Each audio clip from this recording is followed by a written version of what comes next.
ഞാൻ പഠിപ്പിച്ച കുട്ടികൾ അവരെ മക്കളെ കൈപിടിച്ച് എല്ലാ ദിവസവും സ്കൂളിൽ കൊണ്ടുവന്നാക്കണ ഒരു അനുഭവമില്ലേ എന്നും ഞാൻ അവരെ കണ്ട് ആസ്വദിക്കുന്നുണ്ട്. ഈ കുട്ടികൾ അവരെ മക്കളെയും പിടിച്ച് ഇങ്ങനെ വരണത് അത് അവരറിയണില്ല എന്ന് തോന്നുന്നു. അവർക്ക് അവരുടെ ടീച്ചർ, പക്ഷെ ഞാൻ എന്നും അവരെയാണ് കാണുന്നത്. സ്വന്തം മക്കളെ കാണുന്നേക്കാൾ കൂടുതൽ പഠിപ്പിച്ച കുട്ടികളെയും പേരക്കുട്ടികളുടെ സ്ഥാനത്ത് അവരുടെ മക്കളെയും. പ്രിയമുള്ളവരെ, എല്ലാവർക്കും നമസ്കാരം. ഞാൻ ഷീന ടീച്ചർ. ഞാൻ 1991 ഇവിടെ വന്നത്. ഇപ്പോൾ 34 വർഷം പൂർത്തിയാക്കി.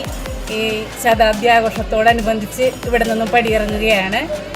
നമ്മുടെ സ്കൂൾ ശതാബ്ദി ആഘോഷത്തിനോട് അടുത്ത് നിൽക്കുകയാണെന്നുള്ള വിവരം എല്ലാവർക്കും അറിയാമല്ലോ. മക്കൾക്ക് ഓർമ്മയുണ്ടോ അക്കാലത്ത് ഈ തോടും ആ ചിറയും ആ കൈതയും ഓലമേഞ്ഞ ഒരു ഭാഗം കെട്ടിടവും ബാക്കി ഓടുമൊക്കെ ആയിട്ടുള്ള ഒരു കാലം?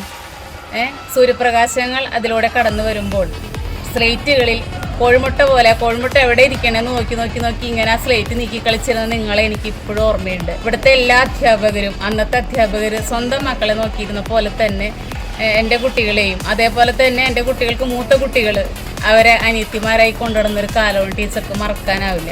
കുറേ കാലങ്ങളായിട്ട് പഠിപ്പിച്ച കുട്ടികളുടെ മക്കളെയാണ് ഇപ്പോൾ കുറേ നാളായിട്ട് ഞാൻ പഠിപ്പിക്കുന്നത്. അതായത് പേരക്കുട്ടികളാണ് ഇപ്പോൾ ഈ അവസാനത്തെ ഒരു കുറച്ച് ബാച്ചുകൾ, 5-8 ബാച്ചുകൾ അങ്ങനത്തെ അമ്മൂമ്മയായിട്ടിരിക്കാനുള്ളൊരു ഭാഗ്യം എനിക്ക് കിട്ടി. അതെന്നെ സംബന്ധിച്ചൊരു വലിയ ഭാഗ്യം തന്നെയായിരുന്നു. കുറേ അമ്മൂമ്മയായിട്ട് ഇരിക്കാന്ന്. സ്വന്തം പേരക്കുട്ടി എൻ്റെ അരികത്തില്ല, പക്ഷേ എൻ്റെ ക്ലാസ്സിലെ പേരക്കുട്ടികൾ അവരെയൊക്കെ മുഖത്ത് നോക്കുമ്പോൾ ആണ് എനിക്ക് ഇറങ്ങിപ്പോകുന്ന ഒരു വിഷമം ഫീൽ ചെയ്യണത്. അതുവരെ അങ്ങനത്തെ ഒരു വിഷമം ഉണ്ടായില്ല. ഇപ്പോൾ പോകാറായപ്പോൾ എൻ്റെ കൂടുതൽ ചിന്തകൾ എൻ്റെ പേരക്കുട്ടികളെ വിട്ടിട്ട് പോവുകയാണല്ലോ എന്നുള്ളൊരു സങ്കടമുണ്ട്. ഞാൻ പഠിപ്പിച്ച കുട്ടികൾ അവരെ മക്കളെ കൈപിടിച്ച് എല്ലാ ദിവസവും സ്കൂളിൽ കൊണ്ടുവന്നാക്കണ ഒരു അനുഭവമില്ലേ എന്നും ഞാൻ അവരെ കണ്ട് ആസ്വദിക്കുന്നുണ്ട്. ഈ കുട്ടികൾ അവരെ മക്കളെയും പിടിച്ച് ഇങ്ങനെ വരണത് അത് അവരറിയണില്ല എന്ന് തോന്നുന്നു. അവർക്ക് അവരുടെ ടീച്ചർ, പക്ഷെ ഞാൻ എന്നും അവരെയാണ് കാണുന്നത്. സ്വന്തം മക്കളെ കാണുന്നേക്കാൾ കൂടുതൽ പഠിപ്പിച്ച കുട്ടികളെയും പേരക്കുട്ടികളുടെ സ്ഥാനത്ത് അവരുടെ മക്കളെയും. എല്ലാവരുടെയും സാന്നിധ്യത്തിൽ ഈ 100ാം വാർഷികം ആഘോഷിക്കുന്ന ഈ വേളയിൽ ഞാനിവിടെ നിന്ന് പോവുകയാണ്. ഒരുപാട് നല്ല ഓർമ്മകളും എല്ലാം കൊണ്ടുപോവുകയാണ്. എങ്കിലും ഞാൻ ഈ നാട്ടിൽ തന്നെയുള്ള ആളായതുകൊണ്ട് എന്നും സ്കൂളിൻ്റെ ഒപ്പം ഉണ്ടാവും. ഈ 100ാം വാർഷികം നമുക്ക് ആഘോഷമായിട്ട് മാറ്റണം.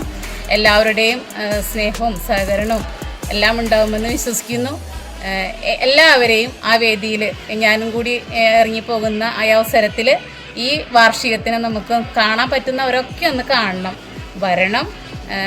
ടീച്ചർക്ക് നിങ്ങളെയും കാണണം. ഓക്കെ, ഇത്രയും നല്ലൊരു സമയത്താണ് ഞാനിവിടെ നിന്ന് പോകുന്നത്. അതായത് അത്രയും വലിയൊരു ഭാഗ്യം എനിക്ക് എങ്ങനെ കിട്ടിയെന്ന് എനിക്കിപ്പോൾ അറിയില്ല. ഒരു സ്കൂളിൻ്റെ 100ാം വാർഷികത്തിൽ പടിയിറങ്ങുക, അതിൻ്റെ ഉദ്ഘാടനത്തോടനുബന്ധിച്ച് പടിയിറങ്ങുക എന്നൊക്കെ പറയുന്നത് ഒരു വലിയ ഭാഗ്യമായിട്ട് തന്നെ ഞാൻ കരുതുന്നു. അപ്പോൾ എല്ലാവരും ശതാബ്ദി ആഘോഷത്തിനോടനുബന്ധിച്ച് സ്കൂളിൽ എത്തിച്ചേരണം, എല്ലാത്തിലും പങ്കെടുക്കണം. എല്ലാവർക്കും ഈ ശതാബ്ദി ആഘോഷത്തിലേക്ക് സ്വാഗതം.